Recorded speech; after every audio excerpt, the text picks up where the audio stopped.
So if that didn't inform you, this is of course the Mafia III panel, finding a new era of organized crime. I'm Adam Sessler, probably best known for misspelling Mafia on Twitter this morning.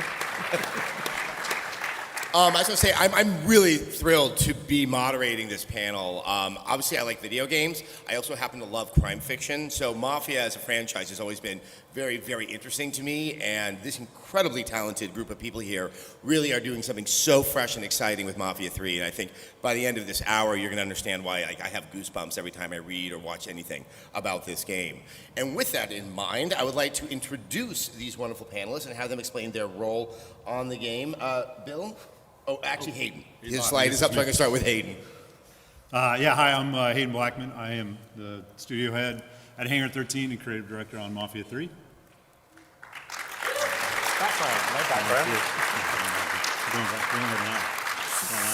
Okay. I'm Andy Wilson. I'm the executive producer at the studio. And I'm Bill Harms. I'm the lead writer on Mafia 3. All right, so let's just take a quick moment. Hangar 13 is a new studio. It's with 2K. Hayden, you came on board. What was it like, sort of building up a brand new studio to do a game as ambitious as Mafia 3? Yeah, so when I first started, we didn't know exactly what we'd be working on. We knew that we wanted to start a new studio at 2K, under the 2K umbrella, that would be focused on a couple pillars. The first is this idea that every player story is unique. The reason, I have a writing background as well, but the reason why I'm working in games and not working in film or TV or doing some other type of writing is that I'm fascinated by the interplay or the exchange between the player and the developers. So the fact that we can create something that has a strong narrative bent or a strong narrative through line, but then we can hand it to players and allow them within that to kind of experiment and create their own unique experience or their own unique story. So our first pillar was every player story is unique, which again goes back to that idea that every player experience should be unique in some way. The second kind of pillar for Hangar 13 was we wanted to be built around proprietary tech. So from my experience, I've been in the games industry almost 20 years, and it's always been working with proprietary tech, so tech that we build in-house to allow us to build the games that we want to build and kind of realize the vision that we're chasing. And then the third pillar was innovative open world games. So for me, kind of the working on open world games, working on games that have, big kind of world building components to them from a creative standpoint was really exciting.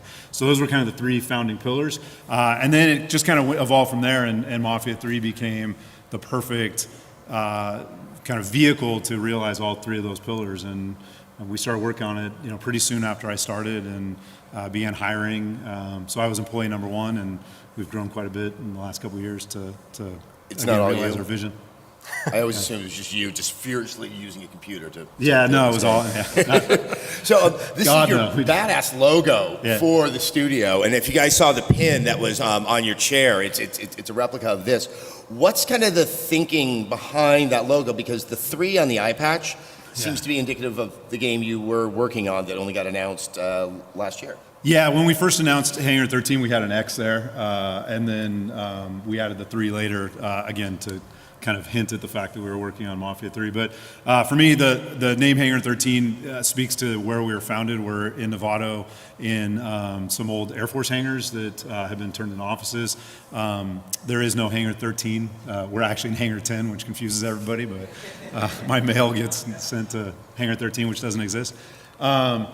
But we wanted, again, the name to be evocative of where we were founded, but also to have a little bit of mystery. And then we wanted the logo to kind of remind us of the military a little bit, so it has that kind of patch feel. I'm also kind of a big rockabilly fan, so we wanted something that felt a little rockabilly too and had maybe a little edge to it. Yeah, there's also there's a bar in San Francisco that I think also may have been a little bit of inspiration. I think there's a bar in New Orleans called Hangar 13 as well. All right. Well, after we chat about Hangar 13, we're about to start talking about the game and the story of the game. And to kind of kick that off, have you guys seen the most recent trailer from Mafia 3? The story trailer? Let's take a look at it once again, because this is where we're going to be forming our discussion. Can we get the lights again?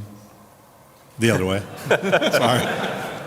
All I really want is for everything to go back the way that it was before that night.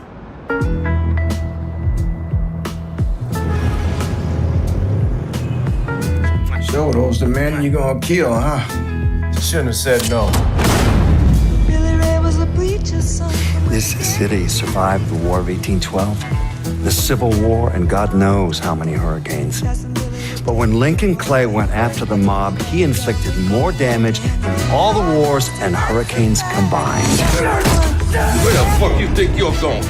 Sal Marcano deserves to die. I won't argue otherwise. Kill him, but let that be the end of it. That's not enough. It's enough if you say it's enough.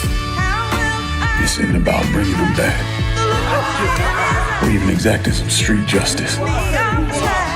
It's about making that bastard feel what it's like to lose everything. Welcome home, son. Watch as I take it all away from him. How do I find Alvarez? How?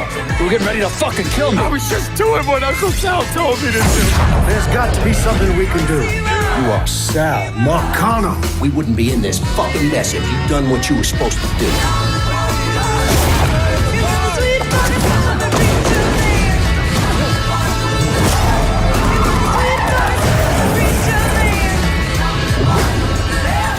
This is a one-way road. Once you start down it, there ain't no turning back. You are who you are. No point in arguing with yourself about it.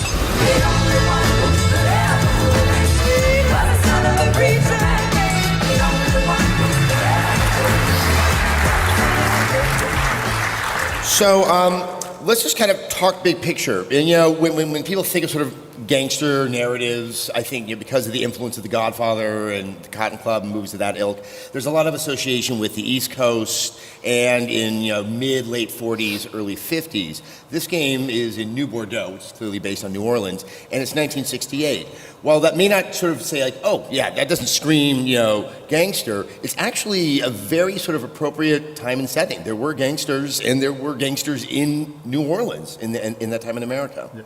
You want to take it, Bill? Yeah, sure. So obviously New Bordeaux, our fictionalized version of New Orleans, but the real New Orleans has a very, very long history of organized crime. In fact, it's often credited as being one of the first cities in the country to have organized crime. It goes back to the 1890s.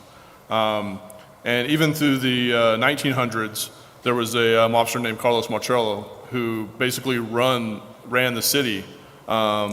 And he was a very interesting fellow in that he kicked up to the 5 families in New York, but he was basically allowed carte blanche to run New Orleans how he saw fit.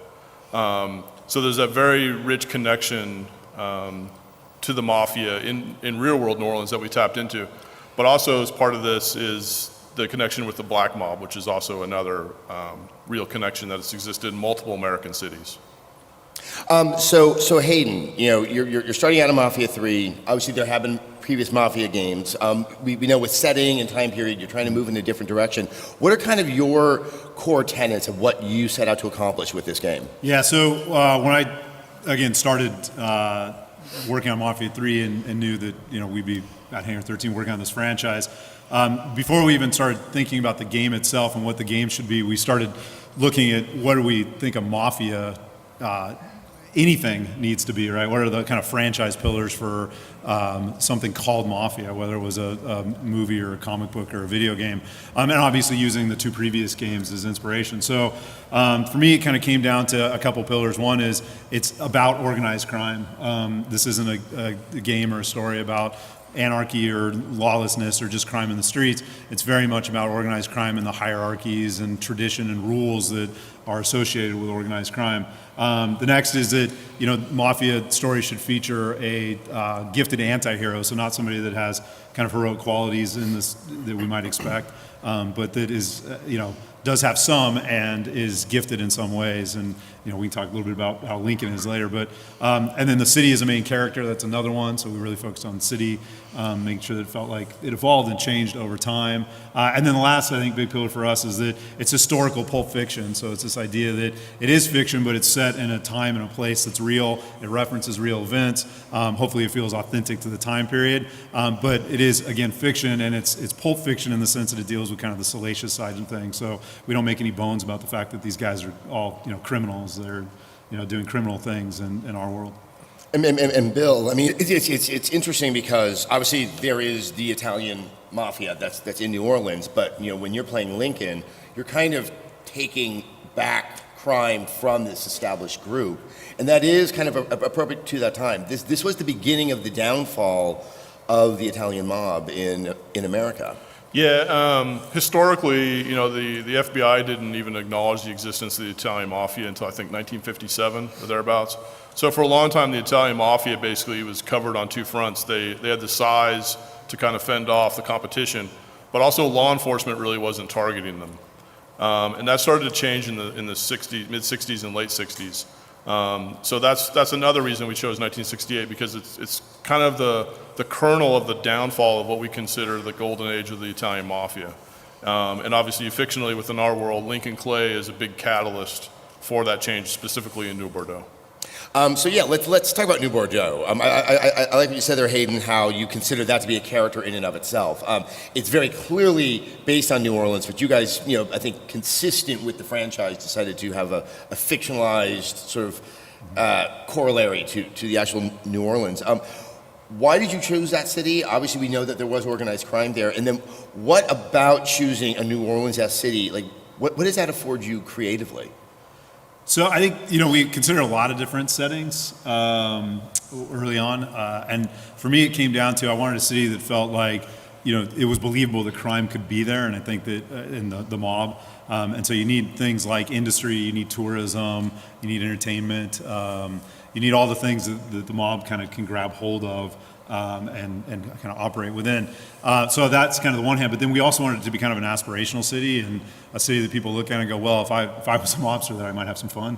And I think it kind of boiled down to, New Orleans is a sexy city. It's a fun city. There's that crush of music and cultures, which is very interesting to us, which we had, again, with Empire Bay to some extent as well. And it just feels very different from Empire Bay, which was another thing that was important to us. We want to continue to grow the Mafia universe and add cities that feel, different every time. And so ultimately you look at it and go, yeah, it feels like a real place. Well, it's an iconic and recognizable city as well, and that's something that's very important to us also, is we want people to be able to see video, see screenshots of this game and kind of know that it's Mafia 3, and the sense of time and place is so important to the franchise historically that we need to capture that, and so we didn't want to put it in a place where there's already been a ton of games. And you look at it and think, well, why haven't there been more games made in New Orleans? Because it's such a unique and identifiable place. Yes. I think this screenshot, says it all. The minute you see that wrought ironwork, you know exactly what city you're looking at. Bill, I want to chat for a second about the choice of 1968. Sure. Obviously, that does coincide with the downfall of the Italian Mafia, but probably there was no more significant year in America in the late 20th century than 1968. Obviously, the assassinations of Robert Kennedy, of Martin Luther King, you have the Democratic National Convention in Chicago. I mean, it was a point of upheaval.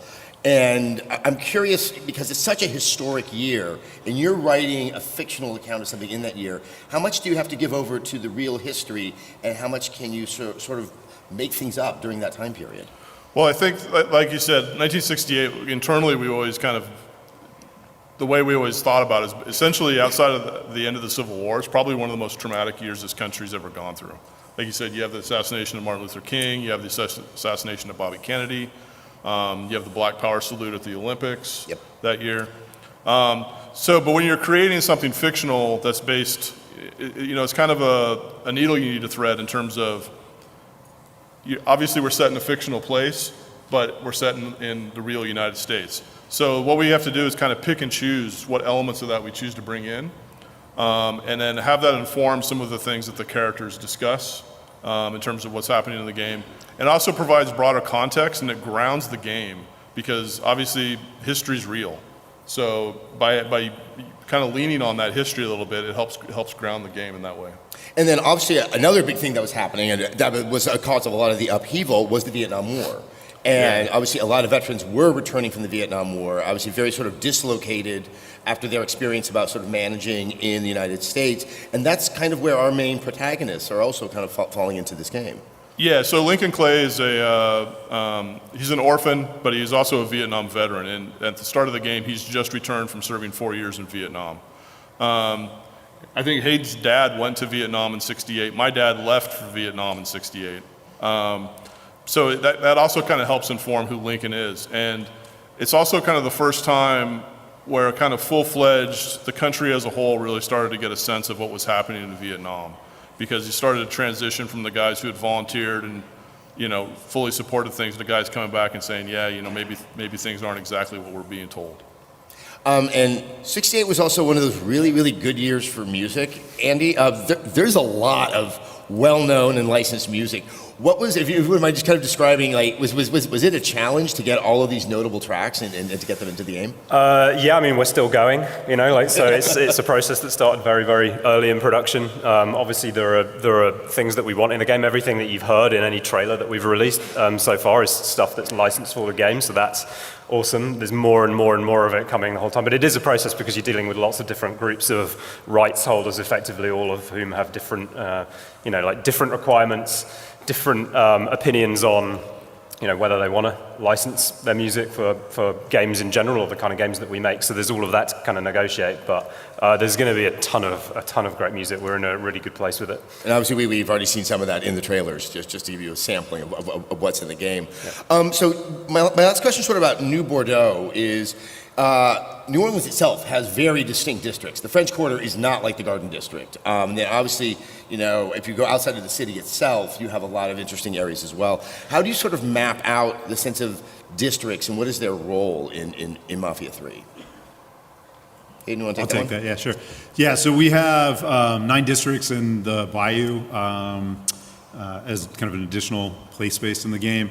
Each one of the districts, it was really important for us for it to have its own identity, so when you drove into it, you kind of knew, I'm here, I'm in the French Quarter, or the French Ward, or downtown, or Industry Row, which we call Barclay Mills. So, we have an industry area, we've got a shipyard area, we've got again, the kind of French Quarter inspired area, everything you might expect from New Orleans, and then some stuff that was inspired by some other southern cities too, just to give us a little bit more flavor.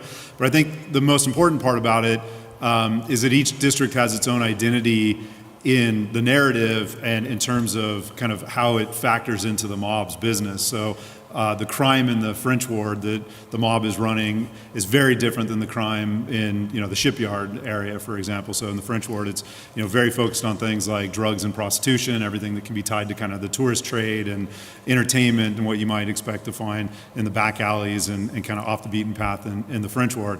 Whereas an area like downtown, which again is high rises and office buildings and department stores and things like that, it's very focused on extortion because the mob is extorting public officials to kind of bend them to their will, and construction fraud, which is kind of a long time mob activity, and so they're in our game they're constantly building these sham construction sites that you can attack. And then I think the other way that they differ, which to me I'm very interested to see kind of how the reception of this and how it plays out with players in the game, but is kind of in the makeup of the kind of racial identity of the districts and the effect that has, or the reaction that pedestrians and police have to Lincoln based on where he's at. So we're not, shying away from the fact that it's 1968 and you play Lincoln Clay, who's a mixed race protagonist. There are areas that he'll go to in town that the reaction from civilians and pedestrians and police will be different because he is clearly, stands out and looks like he doesn't belong given the kind of racial makeup of that area. So we put, again, a lot of work into making sure that through line continues throughout the game as well.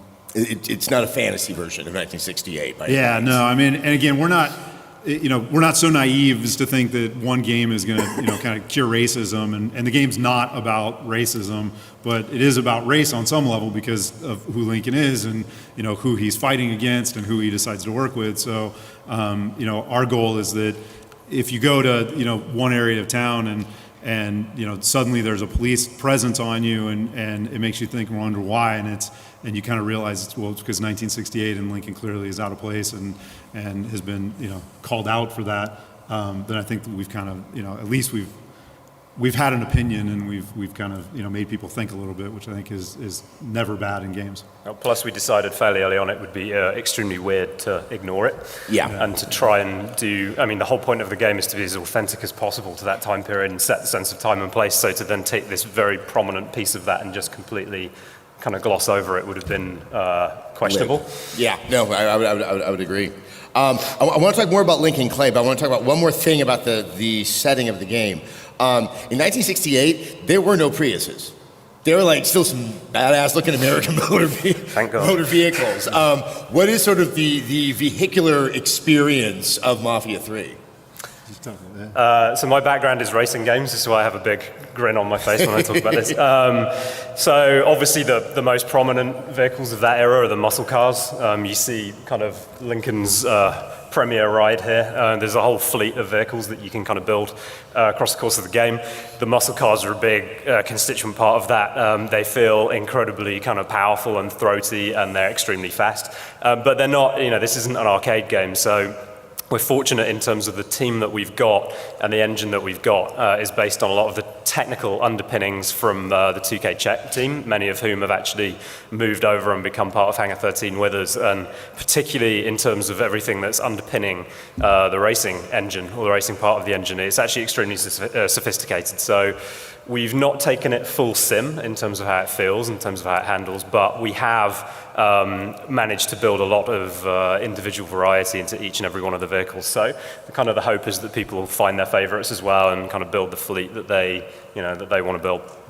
And I would add too, working on this game has been fascinating because I've learned so much. We've had to do so much research in the game, and as Bill noted, my dad came back from Vietnam in 1968, which is where we kind of got that insight into the fact that people were starting to really talk about the war, because my dad was drafted rather than enlisted, so a lot of the drafted guys were starting to come back in 68 and talk about things that had happened over there, so it was changing the perception of the war. But lighter note, I didn't really realize that 68 through like early 70s were kind of the golden age of the muscle car, because they hadn't been kind of created before that, and then until like the mid 60s, but then there was the gas crisis in the early 70s, right? And so the muscle cars kind of fell out of favor because they were so expensive to drive because of how much gas they consume. So for us, like, picking 68 was kind of perfect for vehicles as well, because we have the old standards that you expect from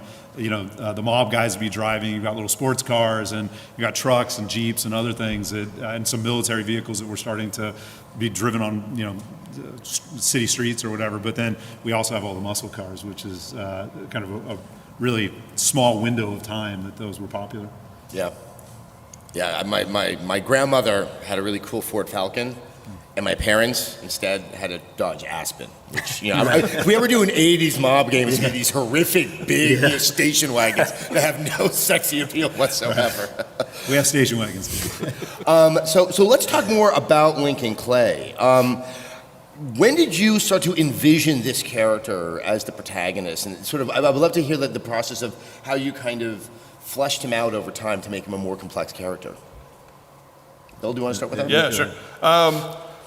It was kind of the Mafia franchise, and one of the hallmarks of it is that we basically grab these kind of very specific time and places, and then, like Hayden mentioned earlier, we kind of insert a gifted anti-hero into that space.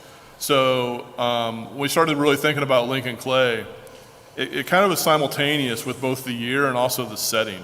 All three of those things kind of came up together. Like I said, one of the franchise pillars is capturing a moment in time and basically fully immersing the player in that. And it just really kind of made sense that the main character would be someone like Lincoln Clay, because it's this confluence of various things like Vietnam, it's also the South, he's mixed race, and by having him be that way, it opens a window so that we can examine other aspects of him as a character and help influence the story that way. I was about to say, and this is probably something because we're so accustomed to it now, but being mixed race in 1968 was not common. I mean, Loving versus Virginia, which kind of ended, the laws prohibiting mixed race marriages. I don't even think that was on the books yet.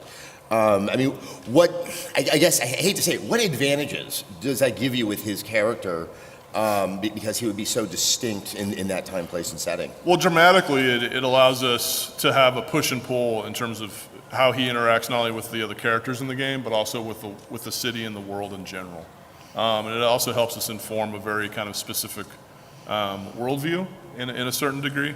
But it's just also, like I said before, it's just a dramatic window that kind of helps define and kind of place the game in New Bordeaux.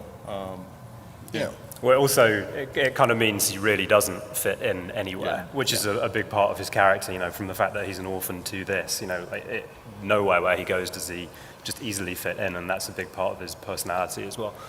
Yeah, and then I think the last thing I would say is when we talk about him being a gifted anti-hero, there's kind of two things that we always focus on. One is obviously his training as a soldier, which allows him to take on the mob and kind of take out these like mob bullies essentially that have greater numbers but don't have the advantage of kind of his tactical thinking or his military training. But the other one, which I think does come from his background of being an orphan and having to survive in an orphanage and having to survive on the streets and being part of some gangs and being mixed race, is his ability to bring together disparate characters, disparate people, kind of under a common banner and a common cause. So throughout the game, he recruits, a number of people to help him in his cause, and he's able to do that because he's got kind of a more, well-rounded worldview maybe than some of the other folks that don't have his same background.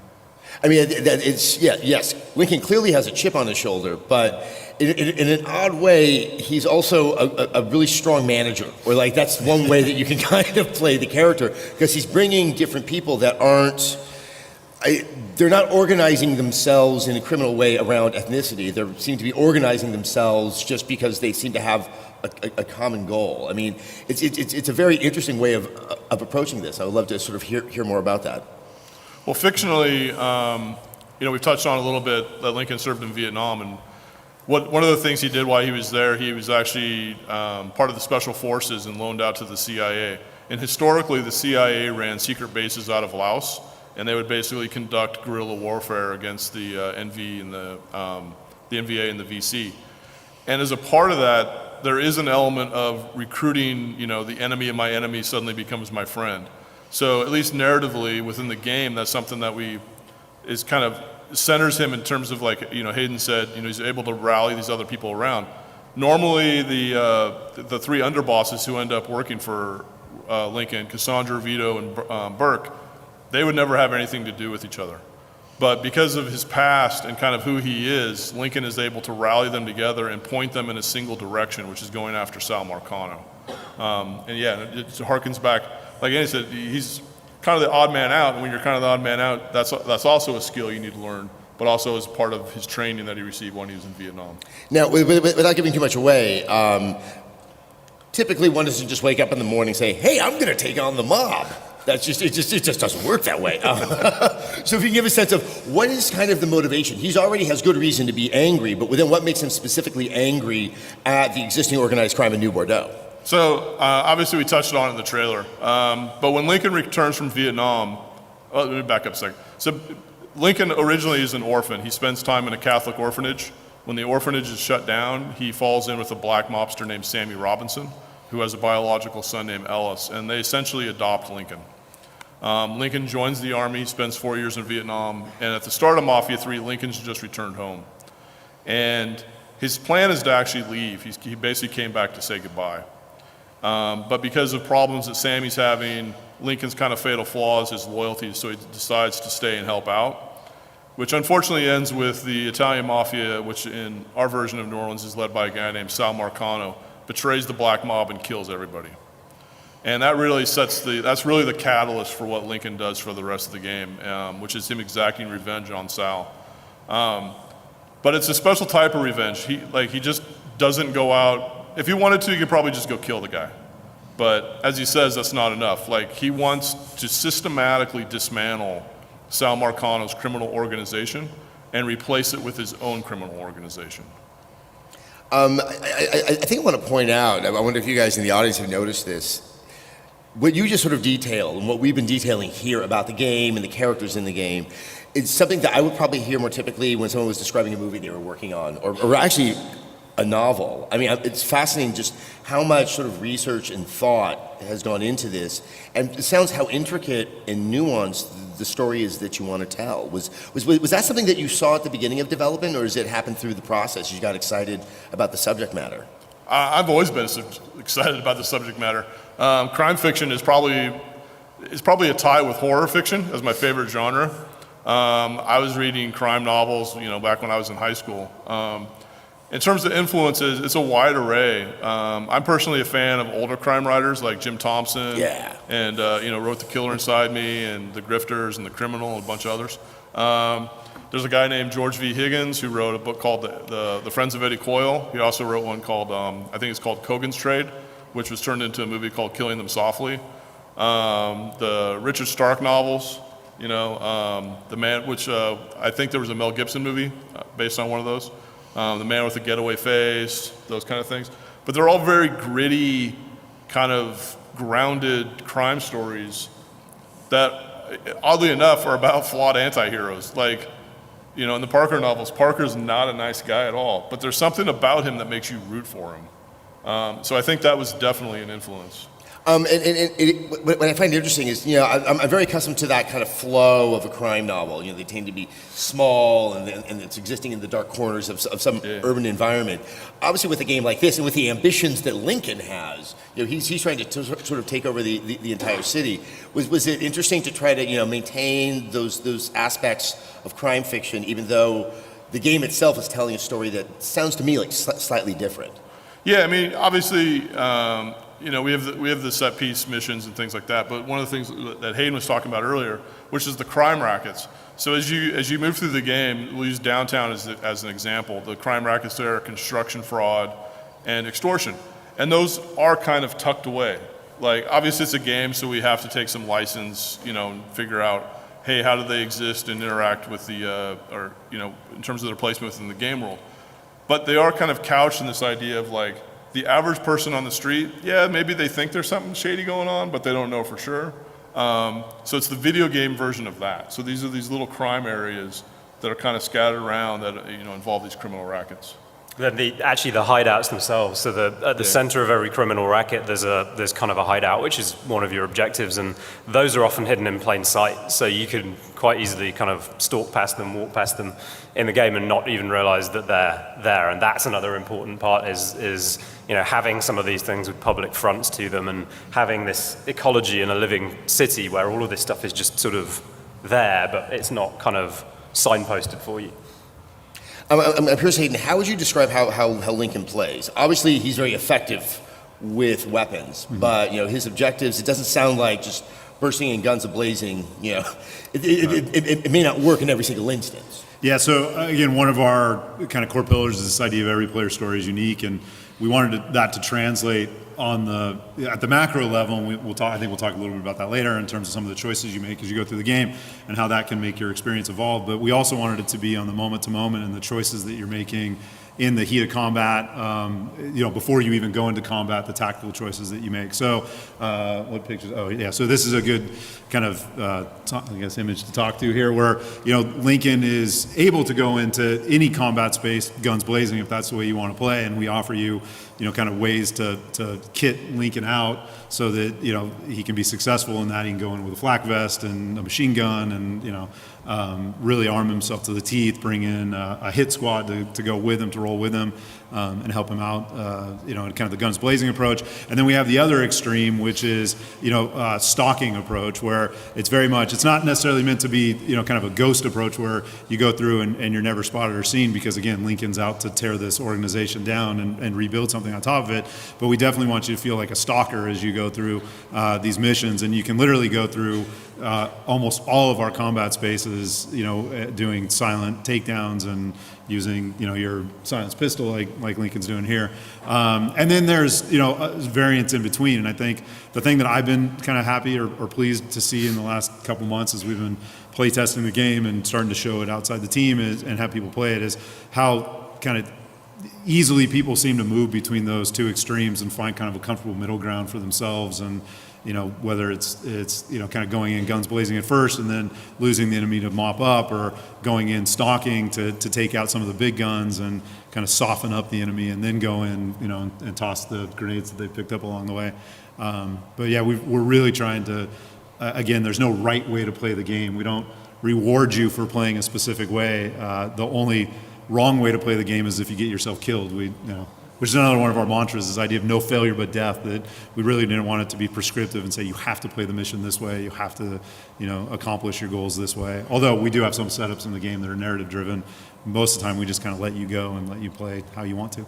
And that extends to the ways in which you can take down the criminal operations that are within the city. That something like construction, there isn't sort of one way. That you can find sort of all the vulnerabilities of that operation and choose which one you want to go after. Yeah, I mean, just again getting really kind of into the game design mode here, but the way that it works is that Lincoln figures out that in order to kind of cut off the head, you want to cut them off at the base, right? You want to start tearing down the stuff at the bottom at the foundation, and then everything will collapse. And that ties into the mob theme of it's all about kicking up, right? We're constantly referring back to that in the game, that if Jimmy Kavar, who runs the construction fraud racket, can't make enough money to kick up to Tony DeRazio, who was the bald dude in the trailer there, that guy can't kick up to Uncle Lou Marcano, who can't kick up to his brother Sal. So it just becomes this kind of, again, I can swear, right? It's an M-rated game from what I can tell. It's that whole thing of shit always rolls downhill, right? So when Sal gets upset, it all rolls downhill, and Tony gets a phone call because again, they aren't able to kick up. But in order to do that, again, it goes down to the guy on the street, that Jimmy Kavar, who runs the construction fraud racket, who's kind of this underboss that runs that. You have to damage him enough that he kind of comes out or makes a mistake or does something that allows you to attack him, take him down, take over that racket. But the ways in which you do that are myriad and varied and really up to you. So, you can hunt through the district looking for these sham construction sites and kind of take those down, kill some of his enforcers who are keeping protesters away from the construction sites, steal his stash. He's been skimming money from the mob, and he's got a bunch of money put away for a rainy day, which he's trying to get to now because he has to kick up because you're causing so much damage. You can steal that from him.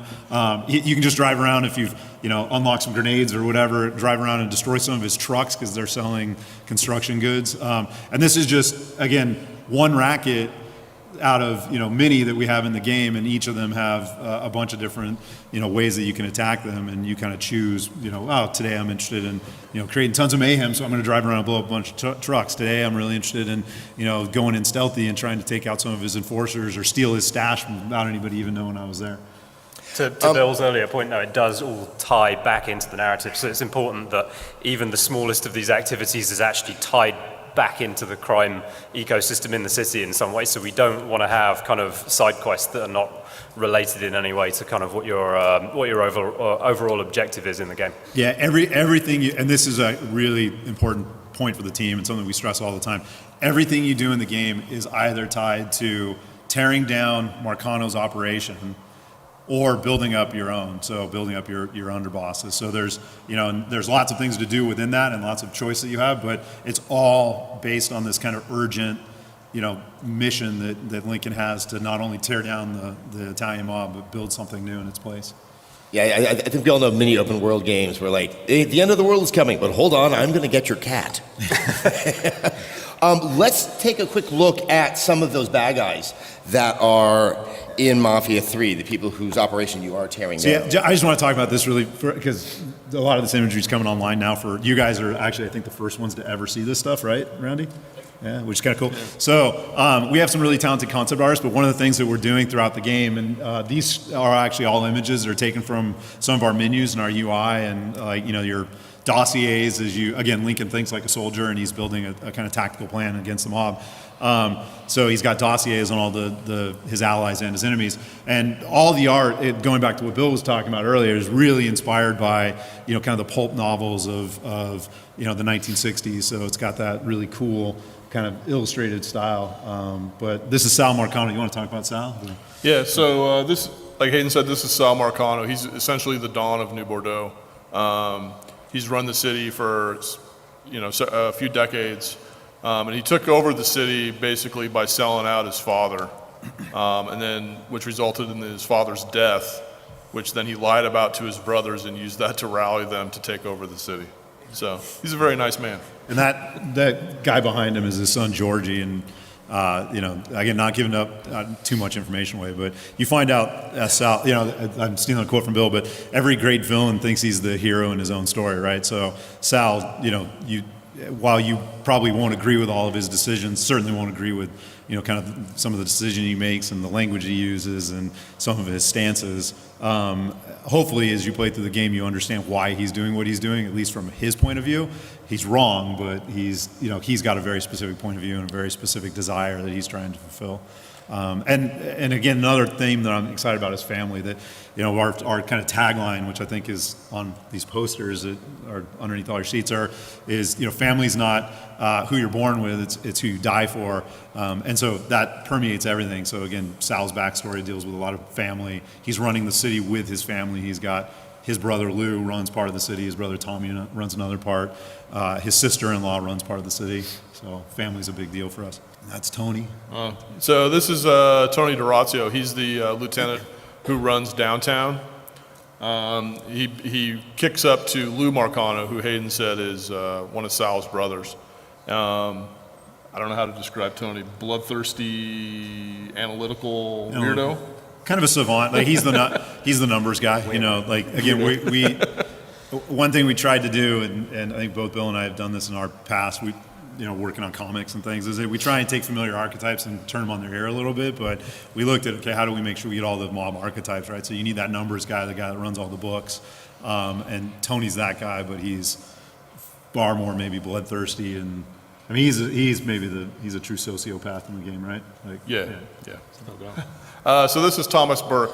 This is one of the 3 underbosses that Lincoln recruits to assist him on his revenge campaign against Marcano. Burke lives in a part of town called Point Verdun, and his nickname is Irish Point. And before the start of the game, he actually ran that district and kicked up to Sal. But like I said, before the start of the game, he's basically a drunken loose cannon, and he screws up. And Sal sends an enforcer in and busts up Burke's left leg and takes the district from him, and then assigns it to another guy. So that's part of Burke's motivation, and in terms of why he's willing to join Lincoln in tearing down Sal.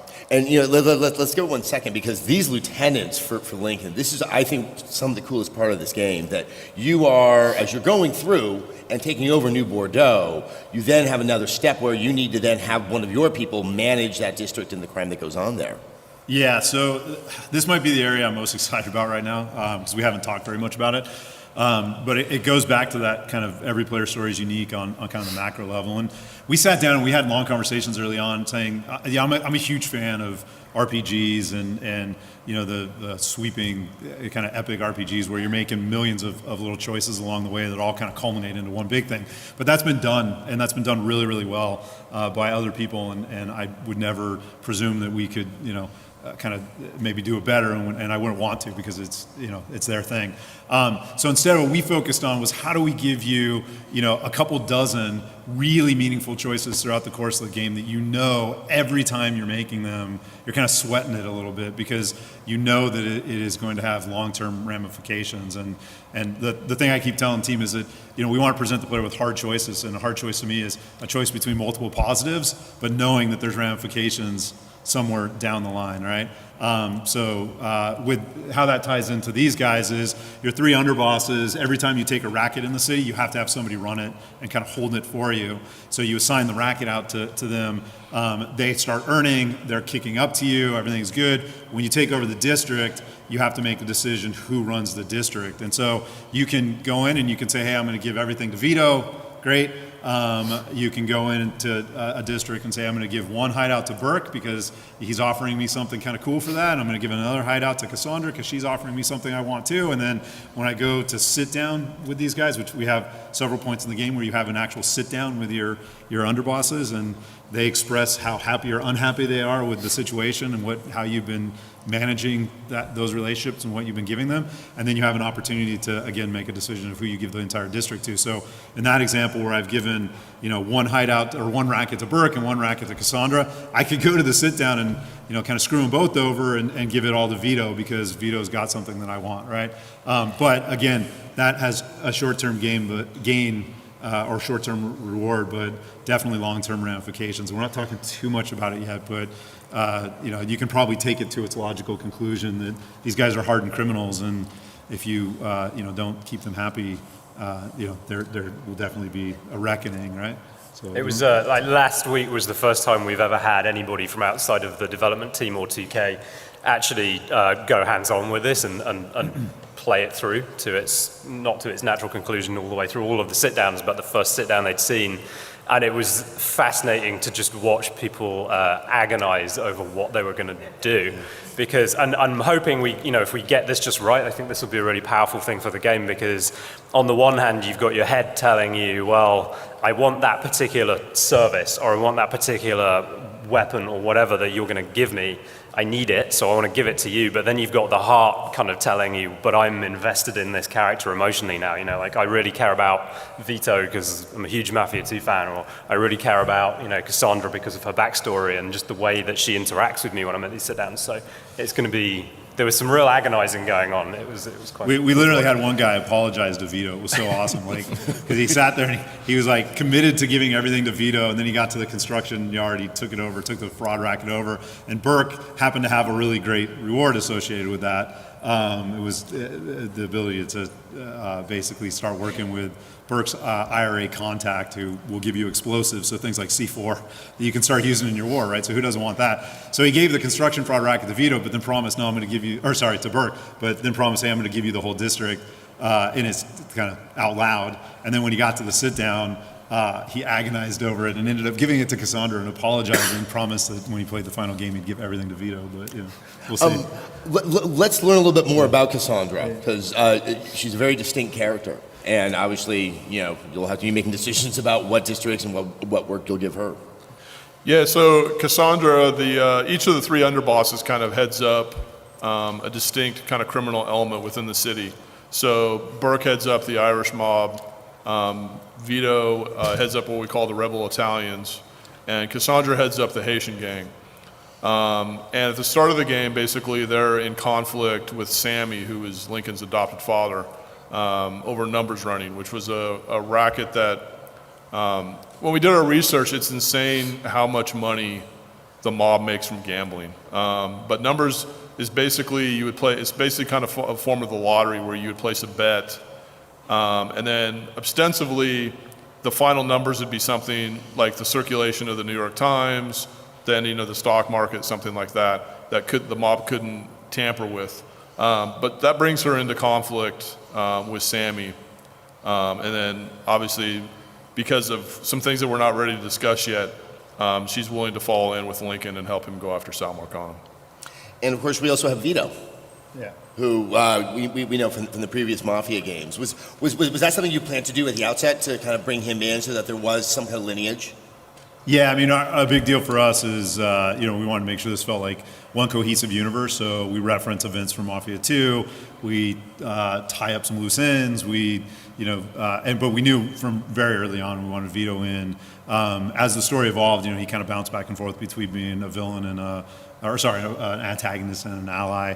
Now he's, I think, probably a little bit of both. But yeah. Vito's story is that, he, at the end of Mafia 2, he gets kind of shipped out and sent down to New Bordeaux. He sees it as a huge demotion, and he kind of gets put in the kind of ass end of the city, running a small time racket, and he's frustrated and pissed off about that. And he has never gotten along with Sal, who sees him as kind of a carpetbagger who's coming down to spy on him. And other than your lieutenants, I mean, there are other sort of allies that you populated this world with. Want to talk about them, Bill? Yeah, sure. So sorry, I didn't see what the picture was. So this is John Donovan. He's a CIA operative, and he's the guy who works with Lincoln in Vietnam. And basically, after Sal wipes out everyone Lincoln loves, the first thing Lincoln does is get in touch with John Donovan, and Donovan basically provides kind of logistical and support for what he's going to do when he goes after Sal, and he also offers intel. So one of us kind of mentioned on it briefly, but basically Lincoln has dossiers on everybody, even the people who are ostensibly on his side, and that's something that Donovan provides him. Do we have another slide there, Brian? All right. So I guess we've talked a lot about this game, and I'd love to sort of Hayden, if you could just sort of take us through, when you started Hangar 13, you must have had something in your head that you wanted to do, and here we are. We're a few months out from the launch of the game, but sort of what has that journey been like? Because I think now the audience understands just how ambitious an undertaking this is. It's been insane. I'm super excited because we are, obviously getting closer and closer to launch. We've been able to put the controller in people's hands, in the last couple weeks, and that's been really rewarding to see, again, not just how people play and how, kind of the systems come together, but the choices they make and the fact that every play session I've observed lately anyway, there's been significant differences in the way people are playing. So that's been fantastic. But I just, for me, it's really a testament to the hard work of the team and seeing, this group of people come together. And I didn't mention it before, but I think somebody else touched on it. We are a group that is, Hangar 13 is not just all, brand new hires to Hangar 13. We brought over, about 40 people from the Czech Republic. They were working on at 2K Czech. They worked on Mafia 2. So we were very, very grateful and lucky that they came over to continue the engine and art and design work on the game. Or the franchise here in Novato, where we're located. And then we're still working with 2K Czech as well. There's a studio out there that is working on the game with us. The media team doing all the cinematics is out there. So a lot of the cinematics that you saw in that kind of story, the story trailer we showed, a lot of that was done by those guys. So I'm just really excited that the hard work of all these people is finally being shown and is out there, and they're all getting super excited about the release. And I don't know, hope everybody checks it out, because I think we're doing something at least interesting. I think it's a little bit ambitious, but it's also hopefully thought-provoking and interesting. I think it's very, very exciting. I hope you guys also realize just how exciting this is. We can get a warm round of applause for these three very, very talented people. Thank you so much, Bill, Andy, Hayden. Obviously, a big thanks to you guys for coming out. Thank you. Enjoy PAX. Thanks.